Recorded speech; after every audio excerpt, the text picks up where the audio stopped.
Well, dear friends, that is Facebook friends, as promised, here's my updated video of my garden. This time I'm going to be smart and give you my pitch at the beginning. My previous video was 27 minutes, and I have a feeling that very few of you, I actually sent it out to 2,400 plus people, actually watched it to the end, and I can understand why.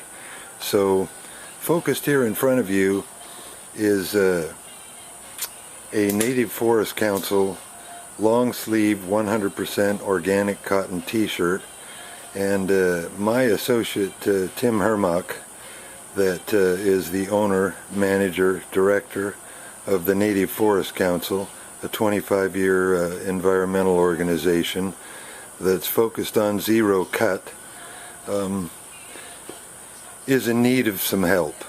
And part of the reason for that is because all the major name environmental organizations have drawn out the majority of funding that's available by their willingness to compromise. They now have, like the Sierra Club and Greenpeace and etc., very large staffs, and they have financial obligations. By example, the Sierra Club, I talked last week to one of their attorneys, and he confirmed that yes, they had taken $26 million in exchange for putting their seal of approval on a compromise with clear-cutting some native old-growth forest. So our basic offer is, for a $50 contribution, we will send you one of these t-shirts by return mail. I have them only in large, extra large, and 2XLs.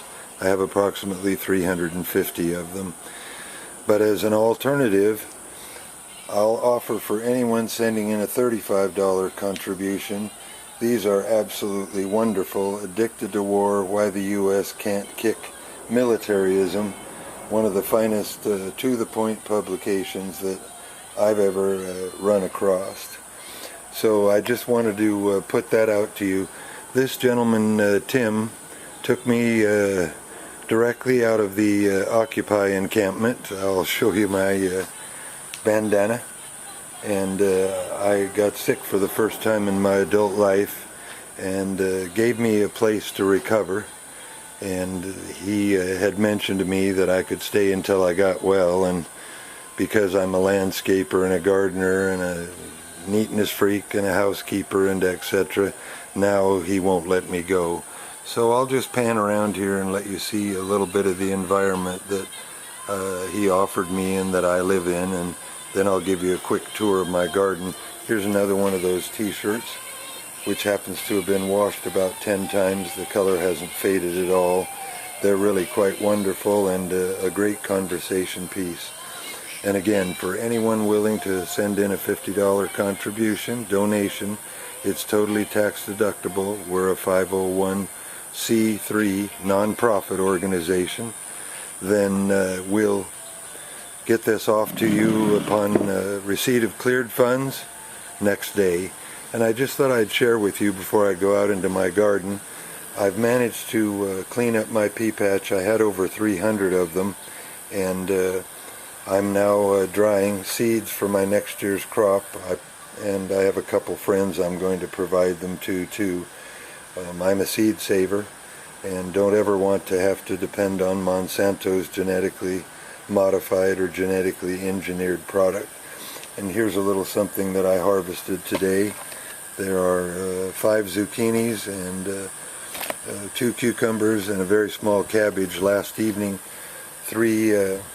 I think I woke up about 5:30 and I saw 3 raccoons running around in the back of my pea patch, and they were eating on the leaves off of this beautiful purple cabbage and some of the yellow marigolds in the corner, so I shooed them away.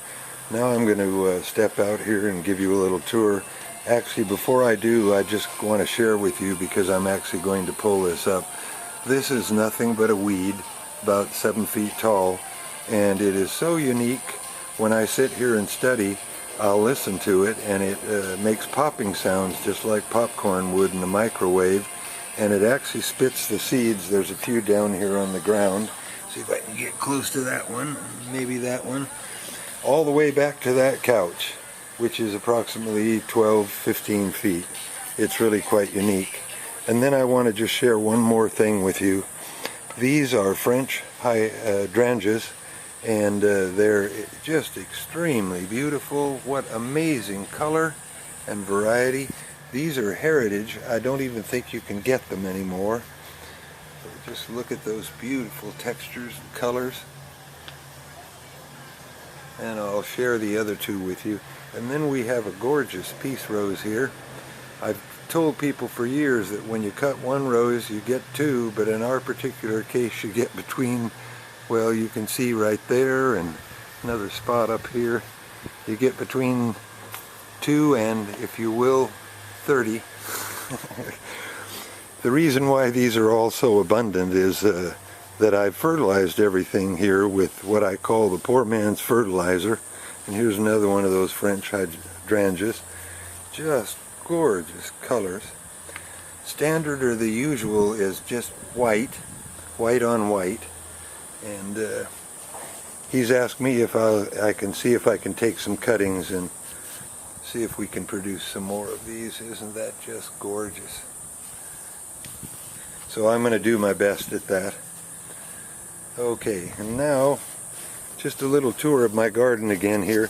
This is actually my third row of radishes, and right behind that is a row of bunching onions that are doing quite well. Just a little plucking from today. I probably took out about 5% of that particular row. And then over here on the other side, this will be my fourth radish crop. I planted white icicles. They'll grow between 4 and 6 inches and are actually quite sweet. And then I guess while I'm here, I'll just do a quick pan. This is 4 rows of early sun-glow corn. Not quite ready, maybe 10 days before that starts tasseling. So then I have 2 rows of carrots here. I'll run down here again. The short ones are called nibbins, and the longer ones are nantes. They're 6 or 7 inches, kind of skinny. And I thought I'd just pan down here where you could actually hopefully see some of the orange as the carrots are ready. The only thing that I've really been disappointed in is this particular row of Mercury 4-inch red bulb onions. I think it got exposed to the sun when it was either at the nursery or at Bimart. Only about half of them are going to mature. And then my 30 peppers over here are just flowering like crazy and actually producing fruit. I believe I'm going to get between 5 and 10 peppers on each of these 30.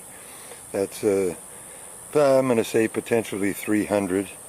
And currently the commercial ones are selling for $1.79 in the stores, with organic ones $2, $2.25, $2.29. So I'm going to do quite well. One of the reasons that I needed to get this video done is, if you'll notice, this entire row of beautiful magic Mercury broccoli is so mature that it's getting ready to flower, so I'm going to have to start cutting some of it. And then I wanted to share with you, because I have these giant trees that are blocking everything off so the sun doesn't shine on this side until approximately noon, you can see the differential in the smallness of the corn all the way up to standard with these is about 4 to 5 feet. These are going ahead and tasseling. I'll probably still get 2 ears off of each one of these.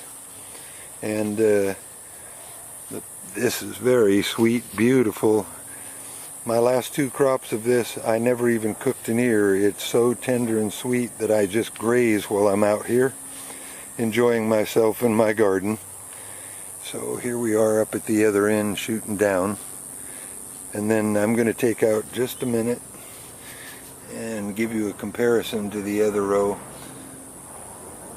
There's 12 of Green Magic, beautiful broccoli, ready to go. And then just a quick peek, these are just now starting to head up. This is orange cheddar. The first 6 in this row will be beautiful, like cheddar cheese, cauliflowers, and the 6 at the other end are, excuse me, called graffiti purple, and they will actually be quite purple. And then you can see the cabbage, how far along it is, getting very well developed. I have 4 purple ones at that end and then 6 up at this end. See if I can pan in here a little bit where you can actually see one of these peppers. And these are all going to be orange and red. I actually germinated the seeds from 3 peppers that I bought myself, and it's just going to be a magnanimous crop. And then just a quick pan over here to show you the difference in all-day sunshine. Almost all of these 4 rows are just all equal in height, and so that's part of the differential. And then this again was just an example to show you that you actually could grow a complete and total organic salad in pots on a terrace or a patio or whatever might work for you. You don't have to have garden space like I do. This is my melon patch now. I actually have 3 varieties of cantaloupe and 3 varieties of watermelon in here. And by example again, just another one. This is an artichoke that I managed to save that only had 1 root, and it's already got 2 artichokes on it. So you can have same year immediate crops. Again, I don't know if you can actually see down in there, I've harvested quite a few zucchini already. My cucumbers, this was a nice little experiment. See if I can move that. There probably are 100 cucumbers on here currently, everywhere. But I'm going to say probably 20 on each of these 3 vines. They'll end up just hanging down everywhere. And I've been eating them now. They're quite sweet and delicious, and it's just lovely to come out and pick something that's absolutely fresh and consume it. Just another example of some of the zucchinis. I've taken off all of the very, very large shade leaves that were anchoring these to the ground so that my melons could have a little more room to work around on the ground. And hopefully you'll notice there's the first watermelon, and there's the second one. There's about a half a dozen already growing all around in here. Quite lovely. And I managed to have 7 extra peppers. I had a friend I was possibly going to give them to, and he didn't need them, so this one I'm sheltering a little bit from the sun because it was like 100 degrees here yesterday, just outrageously hot. And I don't know if you noticed, I had a chance to go back up to the county next to here where I got busted. It's called Lynn County, and gathered up these beautiful stylish red bricks that I've been using in my gardens for quite some time. So I've laid out 3 patches like this.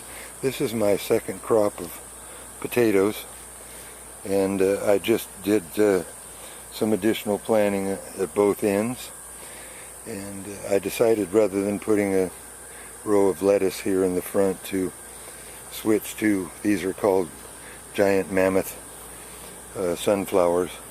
If nothing else, I can keep the squirrels from messing around with things by providing them with a substantial amount of sunflower seeds. Now I'll give you a quick little view of my tomato patch here. These are obviously cherry tomatoes, and you can just see, and this is less than a month from when I did my last video.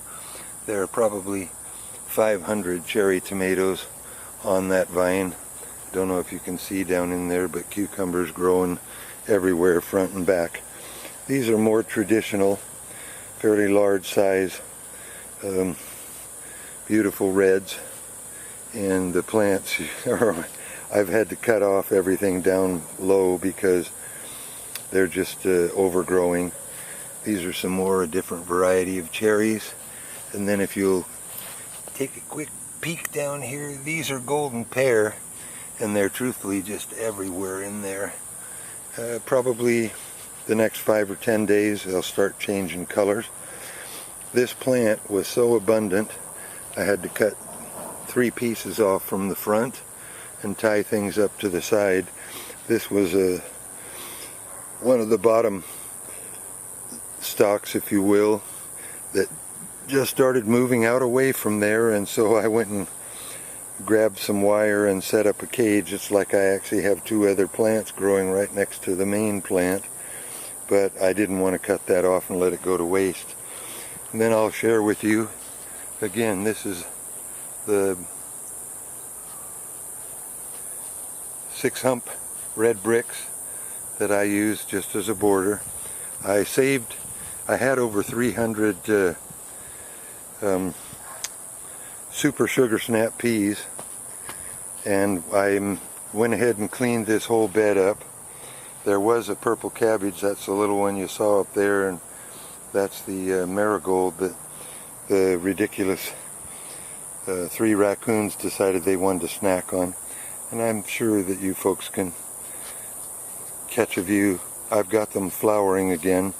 If nothing else, they will be a future crop, if not for me, for somebody else.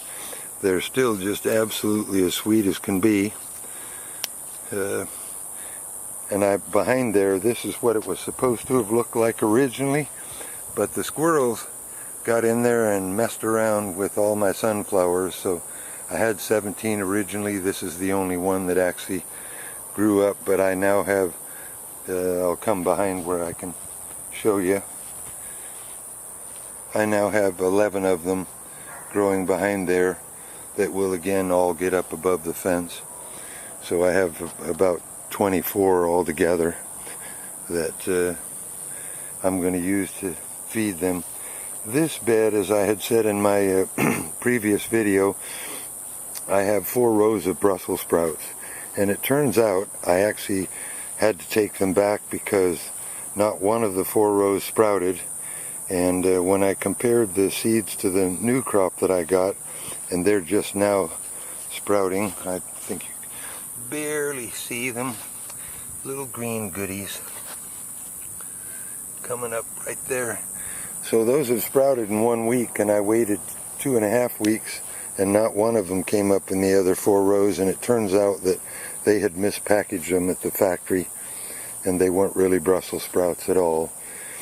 And excuse me, this is butter crunch lettuce. It doesn't particularly like this heat, and I've kind of targeted it to mature. I've got them about every 8 inches. More probably the first week in September, and these Brussels sprouts will be ready about October 15th. So this is what I did going back to Lebanon, which is in Lynn County. I picked up all these red bricks, literally red bricks, and 4-hump gray and 6-hump red ones, and then I brought all the materials to build a double bin compost pit that I can slide in and out and move things from one to the other. But right now I'm just coming out every time I mow and mowing it all up into a pile of mulch. Therefore it will be ready to put on anything that I've decided not to grow anything else. I believe I'm going to try to do this is going to be ready to eat, I'm going to say in the no more than 10 days, but could be as early as 5, because these ears are only 7 inches long and they mature really quickly. And for those of you who've not seen this before, this is the pollen, and it just drops right straight down into these arms, and there's one right there. You can see the it reaching out to have some pollen put on it, and I even sometimes just hand pollinate it like so. Take some pollen off of here and put it down in there. So that'll be my next ear of corn, and it's happening. Oh, here's an even better example. Those are called silks. that you can see right there. In fact, there's another one. And when all those silks change color to brown, every one of those silks is connected to a kernel of corn. So the pollen drops down, in fact, everywhere. So I think within about 5 days, I'll certainly be out here snacking on some beautiful corn. Well, that's really all I had to say. And I'll maybe give you a future update too. But I sure would appreciate it, having sent out my previous video to over 2,400 and only hearing back from 5 or 6 people. I realized that even though people were clicking that they liked it, that they actually hadn't watched it from beginning to end. So once again, we could really use your help. Tim is one of the finest men that I've ever met in my life, and we're trying to gather up some funds so that he can fight off Wells Fargo, who's trying to steal this house that he's had for 25 years, even though they can't locate the title because it's one of those bundled and rebundled, sold and resold. It could be in Iceland or Timbuktu for all I know. But once again, for a $50 donation, totally tax deductible, we're offering to send out one of these T-shirts to anyone, and for people who could maybe afford less, or if you just prefer to have this, for a $50 contribution, I'd even send you 2 of these, but we're asking for $35. We paid actually $10 a piece to have these printed and produced. They're very amazing and impressive, the literature that's inside there. So anyway, I'm going to try to turn this camera around. I trimmed my beard and it's now 4 inches shorter. Give you a little view of me again, and I sure hope this all turns out, and if not, I'm going to come out and produce another one. I dry all of the peace roses for potpourri, save them all, and I'll take this with me in the house. This is my gardening supplies, and that's my poor man's fertilizer, organic bone meal. And I'll give you just a quick little peek at this is actually a 3-bedroom house. They're all offices. I've set up a nice futon with a 4-inch Swedish foam mattress in the garage, but I generally sleep outside on that couch because it's so much cooler now in the evenings. Lovely kitchen. It's just, he turned my life around, gave me back my self-esteem. He has offered, I don't know if I'll accept, but that half of the funding, any of the funding that I can raise, he'll provide it to me because my probation ends August 11th, and I'm going to go right back to what I do best and what I love, which is growing all natural, God-given cannabis. I've had so many people approach me about growing for them that that's going to be my revenge against Uncle Scams, just like my organic garden is my revenge against Monsanto. The covering underneath here has 3 beautiful pandas on it. This is some furniture that I inherited from my mother, who passed away in Boise, Idaho some years ago. And these are the T-shirts. I would appreciate it. Anybody that's interested, all you have to do is send me a private message. You can include your phone number, and if not, I'll respond back to you with my phone number on the chat line, and we'll go from there. And I just wanted to put out a hearty thanks to those people that have already responded and sent in the $50 contributions. Thank you very much, and God bless you all. And again, as I say all the time, rock and roll. It's just a lovely place. I'm going to take one more quick. Tim's office is to the left, and there are 2 other offices here. He used to receive as much as $300 a year through the normal channels, but it's just dried up with the banks stealing everyone's pensions and 401ks. I've redone this bathroom, and lovely to have circumstances of my own, and this is where I work, and the computer that I spend most of my time on, and I have this one tuned to one of my favorite radio stations. So I've got pretty much everything that a man could ask for, including a best friend. He only comes here from 9 to 2 because he's got a family and owns another house. So I have the run of the place. Just a quickie, I dug up 12 strawberry plants from a friend of mine's. They were actually growing in the grass, and they had no roots or anything, but I've got a kind of a green thumb, so I managed to keep them all alive, and I've now transplanted them, and they're doing just fine even in this hot weather. This is the traditional French hydrangea in white, and my beautiful little 1997 Volkswagen Golf, which was a gift from my son, and my sleeping arrangement for 15 months. And then these are two of the most beautiful trees. I'm going to trim them back here in a few months. This is a Japanese snowbird, if you will, and this is a dogwood that is so delicate with white and little pink ruffles along the edge. Well, enough about that and enough about me, and I hope this video turns out wonderful for everybody, and I hope to hear from you. If you've been blessed by anything that I post or that I've tried to inform or educate all of you in, I guarantee you that our great God will bless you further by helping us, which our target is to help your kids and your grandkids actually be able to walk out into the woods, because these timber barons are trying to cut it all down to the ground. I'm going to walk around here, turn on this hall light, and just show you right quick. All of these dots on this map, this is just one county, the Umpqua National Forest. All those white spots that you see there are all clear cuts.